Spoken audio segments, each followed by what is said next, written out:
आप लोग का स्वागत है हमारे चैनल मैजिक ऑफ मैथ्स में।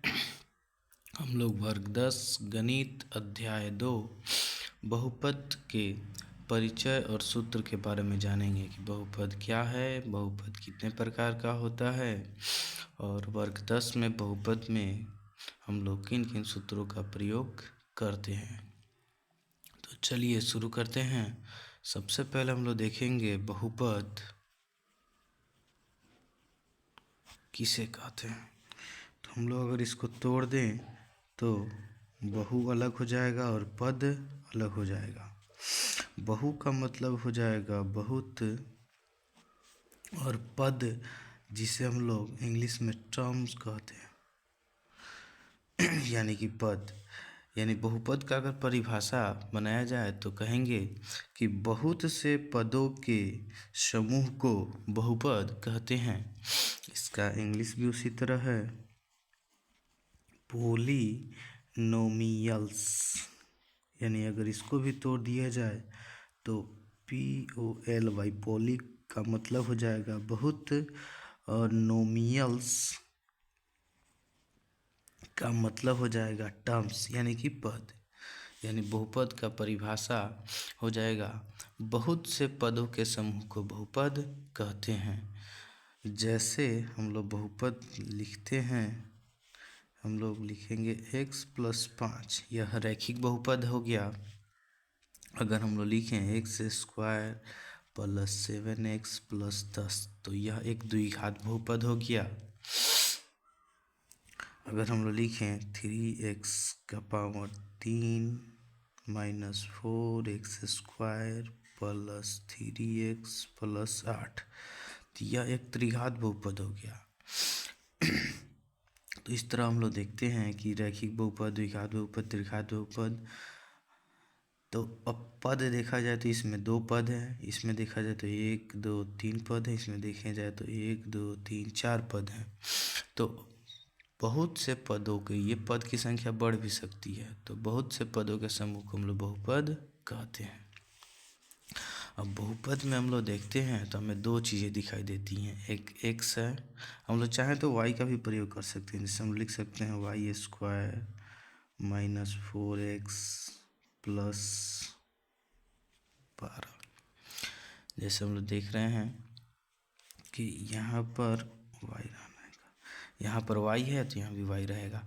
तो बहुपद में जो x है या y है या कोई भी हम लोग ABCD का प्रयोग करते हैं तो यहाँ पे से हम लोग को 2 चीज़ें मिल जाती हैं, चर, जिससे हम लोग वेरिएबल कहते हैं। चर जो होते हैं ये A से Z तक होते हैं, A से Z तक को चर कहते हैं। और इन चरों का मान जो होता है वह बदलते रहता है, वह निश्चित नहीं होता है। जैसे यदि किसी बहुपद को आप हल कीजिएगा तो वहाँ पे x का मान 2 आएगा, और किसी दूसरे बहुपद को हल कीजिएगा तो हो सकता है उसका मान 3 आए। यानी कि बहुपद में चरों का मान बदलते रहता है। दूसरा जो आप देख रहे हैं, इसमें संख्याएं जो हैं प्लस में माइनस में हैं, तो इन संख्याओं को हम लोग कहते हैं अचर यानी कि कांस्टेंट। जितनी भी संख्याएं हैं उन्हें अचर कहा जाता है। जैसे कोई भी संख्याएं हो, वो चाहे प्लस में हो, माइनस में हो, रूट में हो या बटा में हो, तो सभी संख्याओं को हम लोग अचर कहते हैं। आगे हम लोग देखेंगे बहुपद के प्रकार। बहुपद के प्रकार, सबसे पहले हम लोग इसको देखेंगे एकदम बेसिक से। तो लिखेंगे पद के आधार पर, पद के आधार पर बहुपद के प्रकार। पद के आधार पर बहुपद का प्रकार देखा जाए तो सबसे पहले हम लिखेंगे एक पदी बहुपद। इसका परिभाषा लिखा जाए तो कहेंगे जैसे एक और पद, 2 पद, 2 चीज़ें हैं। एक पद, यानी वैसा बहुपद जिसमें एक पद हो तो उसे हम लोग एक पदी बहुपद कहते हैं। जैसे यहाँ पे लिख दिया जाए 2x, तो यह एक पद वाला बहुपद हो जाएगा। अगर हम लिख दें 3x² तो भी ये एक पद वाला बहुपद होगा। अगर हम लिख दें 3y तो भी यह एक पद वाला बहुपद होगा। दूसरा देखते हैं हम लोग, द्विपदी बहुपद। इसका परिभाषा लिखा जाए तो कहेंगे द्वि मतलब दो होता है, द्वि मतलब दो, और इसमें जुड़ा हुआ है पद जिसे हम लोग अभी टर्म्स के नाम से जानते हैं। वैसा बहुपद जिसमें दो पद हों, दो टर्म्स हों तो उसे हम लोग द्विपदी बहुपद कहते हैं। जैसे हम लोग लिख सकते हैं 3x² - 5। आप देख रहे हैं जैसे एक और दो पद हैं, उसी तरह हम लोग लिख सकते हैं x² - 9, दो पद हैं। लिख सकते हैं 3y + 5, एक और दो पद। तो इस तरह के दो पद वाले बहुपद को द्विपदी बहुपद कहते हैं। उसी तरह हम लोग लिख सकते हैं त्रिपदी बहुपद, त्रिपदी बहुपद। इसमें भी दो चीज़ें हैं, त्रि मतलब हो जाएगा 3, और पद मतलब आप जानते हैं टर्म्स, पद, यानी वैसा बहुपद जिसमें 3 पद हो, वैसा बहुपद जिसमें 3 पद हो, टर्म्स हो, तो उसे हम लोग त्रिपदी बहुपद कहते हैं। जैसे हम लोग लिखेंगे x² + 7x + 10, 1 2 3, इसमें 3 पद रहेंगे तो उसे त्रिपदी बहुपद कहेंगे। हम लिख सकते हैं y² - 12x - 3। तो हम लोग देख रहे हैं कि इसमें y, यहाँ y है तो यहाँ भी y रहना चाहिए। 1 2 3, 3 पद हैं तो इसे हम लोग त्रिपदी बहुपद कहेंगे। अब हम लोग देखेंगे चर के आधार पर बहुपद के प्रकार। चर जो हम लोग का ABCD है, A से Z तक, इसके आधार पर अगर हम लोग बहुपद को बांट दें अलग अलग भागों में तो हम लोग कह सकते हैं एक चर वाला बहुपद, यानी वैसा बहुपद जिसमें एक चर हो। कितने चर हो? एक चर हो, तो उसे हम लोग एक चर वाला बहुपद कहते हैं। जैसे हम लोग कह सकते हैं 3x + 5। आप देख रहे हैं जिसमें केवल एक ही चर है तो इसे एक चर वाला बहुपद कहेंगे। हम लोग इसको ऐसे भी लिख सकते हैं x² - 4x + 8, यानी आप देख रहे हैं कि यहाँ भी x है और यहाँ भी x है, दोनों एक ही चर हैं तो इसे हम लोग एक चर वाला बहुपद कहेंगे। दूसरा हम लोग कह सकते हैं दो चर वाला बहुपद। इसका परिभाषा हम लोग लिखेंगे वैसा बहुपद जिसमें दो चर हो, वैसा बहुपद जिसमें दो चर हो तो उसे हम लोग दो चर वाला बहुपद कहते हैं। जैसे अगर हम लोग कहेंगे 3x तो प्लस इसके साथ 4y, यानी एक दूसरा चर हो जाएगा, एक दूसरा चर होगा। अगर हम लोग कहेंगे 3y + z - 8, यानी कि इसके साथ एक दूसरा चर होना चाहिए। दो चर रहेंगे तो उसे हम लोग दो चर वाला बहुपद कहेंगे। इसी तरह हम लोग कह सकते हैं तीन चर वाला बहुपद, यानी वैसा बहुपद जिसमें तीन चर हो, तीन चर हो तो उसे हम लोग तीन चर वाला बहुपद कहते हैं। जैसे अगर हम लोग कहें a प्लस बी प्लस सी, तो इसमें 1 2 3 4 है, तो ये 3 4 वाला बहुपद होगा। इसी को हम लिख सकते हैं 3x plus 4y plus 8z। तो आप देख रहे हैं a x y z यानी 3 4 हैं, तो इसे हम लोग 3 4 वाला बहुपद कहेंगे। इसी तरह से उसके आगे हम लोग देखेंगे तो हम लोग कहेंगे, लिखेंगे घात जिसे हम लोग पावर कहते हैं। घात के आधार पर बहुपद के प्रकार। सबसे पहला हम लोग लिखेंगे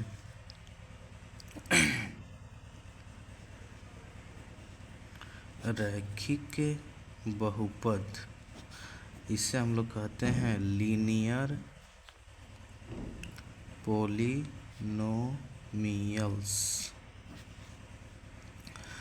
रैखिक बहुपद वैसा बहुपद जिसका अधिकतम घात 1 का हो। इस बहुपद में जो घात होगा यानी पावर होगा वह 1 का होगा, तो उसे हम लोग रैखिक बहुपद कहेंगे। जैसे अगर हम लिखें 3x प्लस 5, तो यहाँ पे जो आप चर देख रहे हैं x, इसका अधिकतम घात 1 का है। 1 का घात पावर लिखा नहीं जाता है, तो जब भी रैखिक बहुपद रहेगा तो उसमें आपको पावर दिखाई नहीं देगा। हम लोग लिख सकते हैं y-8, यानी कि यहाँ पे y पर कोई पावर नहीं है, तो 1 का पावर है, 1 का घात है, तो इसे हम लोग रैखिक बहुपद कहेंगे।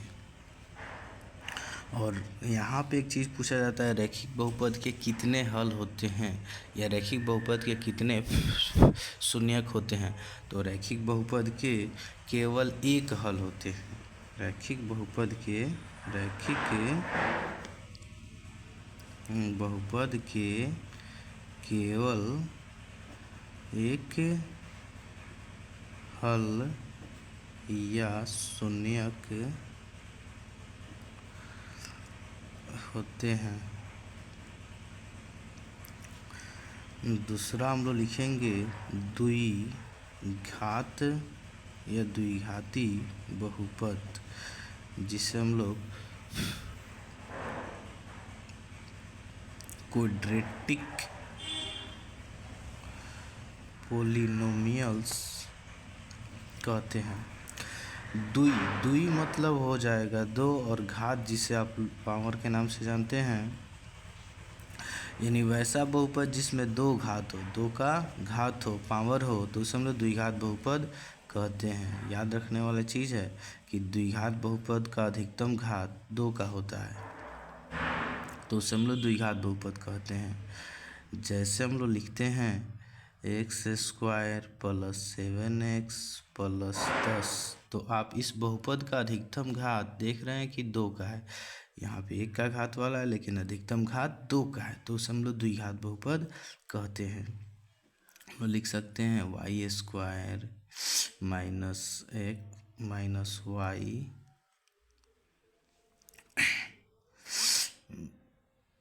माइनस 12। तो इसमें भी आप देख रहे हैं कि अधिकतम घात 2 का है, तो इसे हम लोग द्विघात बहुपद कहेंगे। अब यहाँ पे क्वेश्चन आता है कि द्विघात बहुपद के कितने शून्यक होते हैं या हल होते हैं। तो द्विघात बहुपद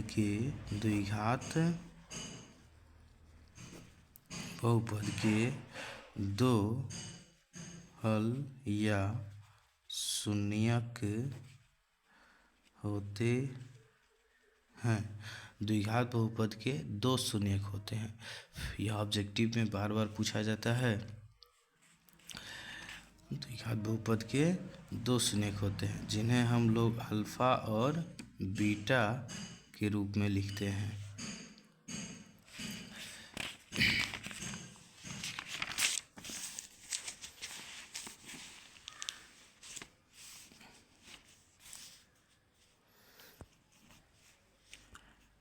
तीसरा हम लोग लिखते हैं त्रिघात या त्रिघाती बहुपद।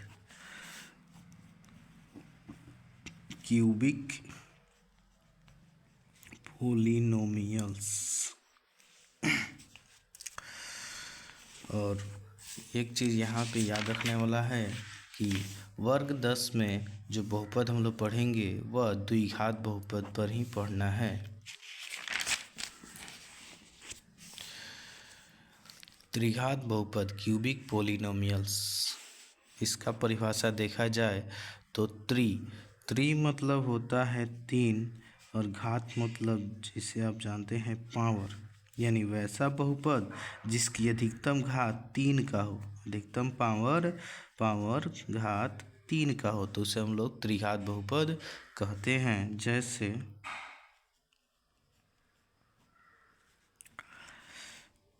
3x का power cube plus 2x square minus 3x plus 8, तो यह त्रिघात बहुपद हो गया। यानी इस जैसा बहुपद जिसका अधिकतम घात 3 का हो, जैसा आप देख रहे हैं इसका घात 1 का है, इसका 2 का है और सबसे अधिक 3 का है, तो इसे हम लोग त्रिघात बहुपद कहेंगे।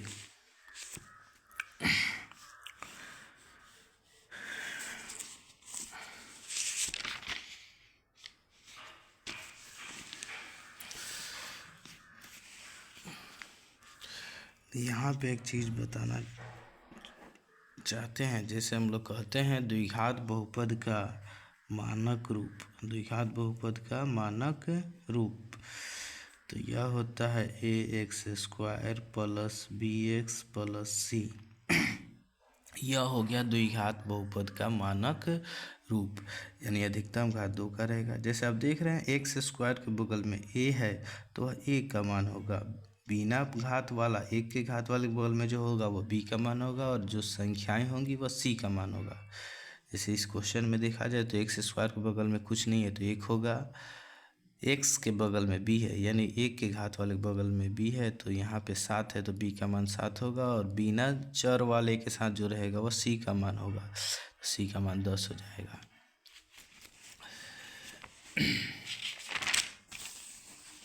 उसी तरह त्रिघात बहुपद का मानक रूप हो जाएगा ax का power cube plus bx square plus cx plus d, यानी जो x का पावर 3 रहेगा उसके बगल में जो संख्याएं रहेंगी वो a का मान होगा, x स्क्वायर के बगल में जो संख्याएं रहेंगी वो b का मान होगा, और बिना पावर वाले यानी 1 का घात वाले जो भी चर रहेगा उसके बगल में जो संख्याएं रहेंगी वो c का मान होगा, और बिना चर वाला जिसके साथ कोई चर नहीं हो वो d का मान होगा। इसके बाद हम लोग देखते हैं, अगर आपसे यहाँ पे पूछा जाए कि त्रिघात बहुपद के कितने शून्यक होते हैं, तो त्रिघात बहुपद के 3 शून्यक होते हैं। इस बात को याद रखिएगा, त्रिघात बहुपद के 3 शून्यक होते हैं, जिसे हम लोग अल्फा, बीटा और गामा के नाम से जानते हैं। इसके बाद हम लोग देख लेंगे बहुपद का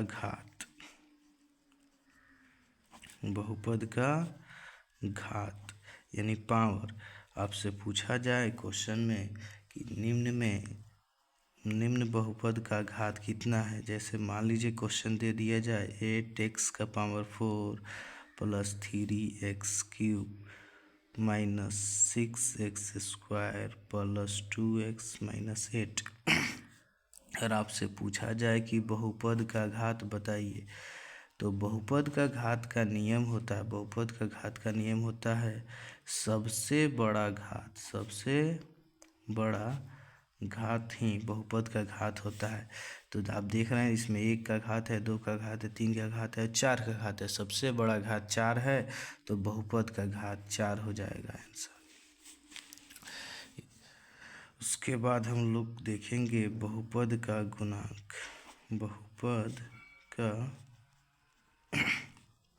गुणांक, यानी एक क्वेश्चन आता है प्रश्न कि मान लीजिए आपको दे दिया जाए कि 2x square plus 3x minus 8 का में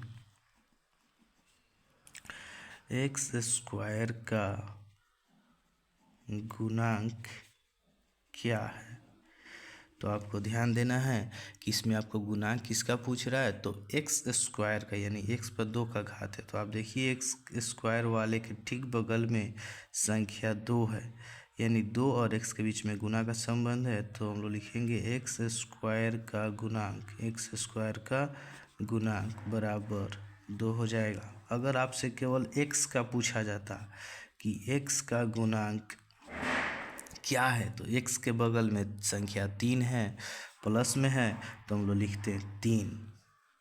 इस बात को आपको ध्यान देना है। फिर हम लोग देखेंगे बहुपद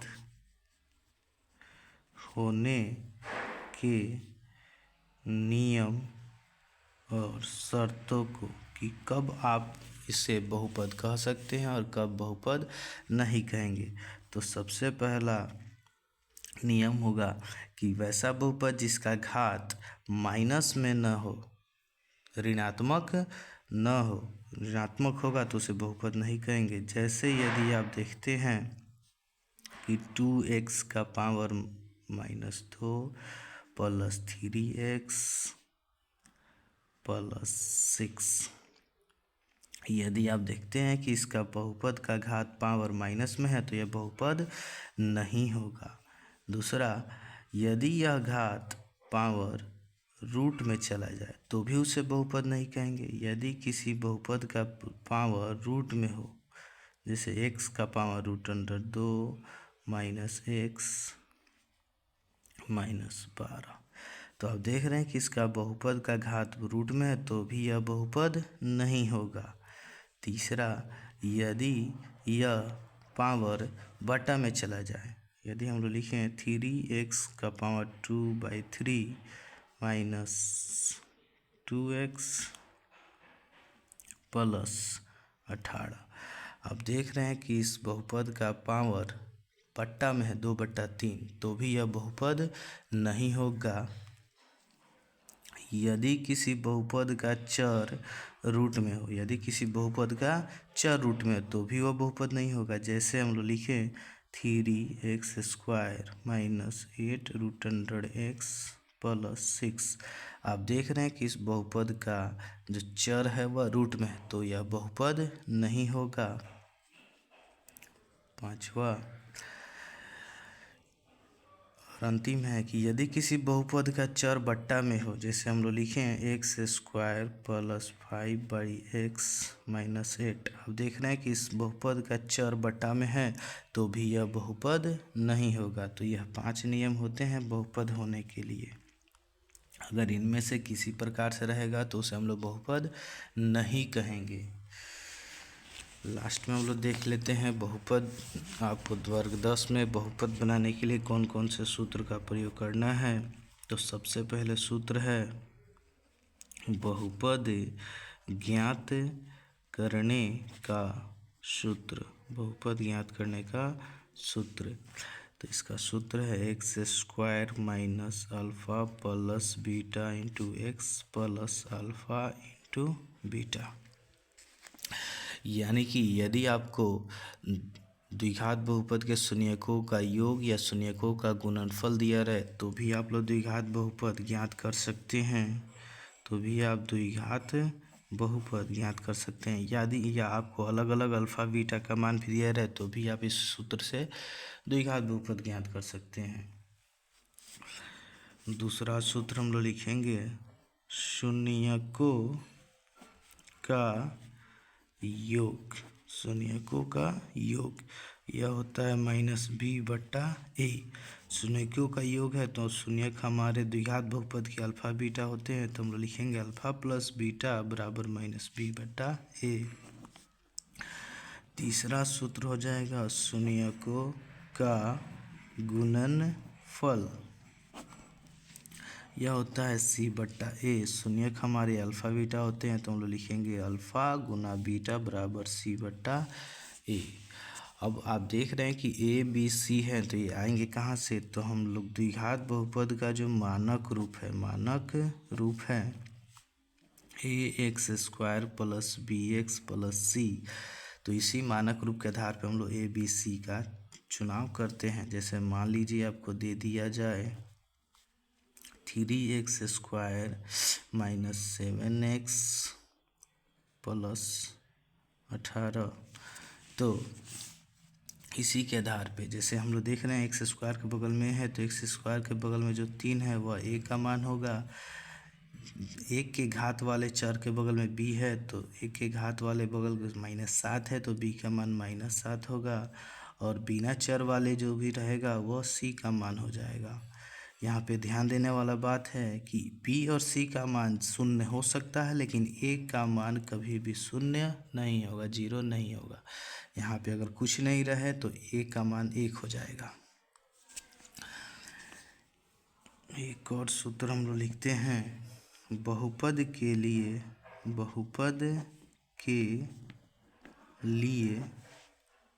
विभाजन एल्गोरिथम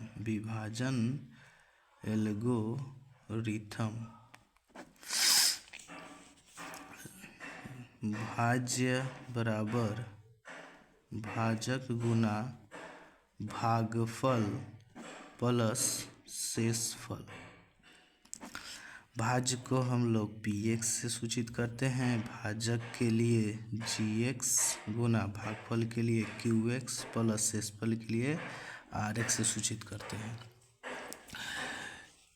तो इतने सूत्रों का प्रयोग करना है हमें वर्ग 10 में।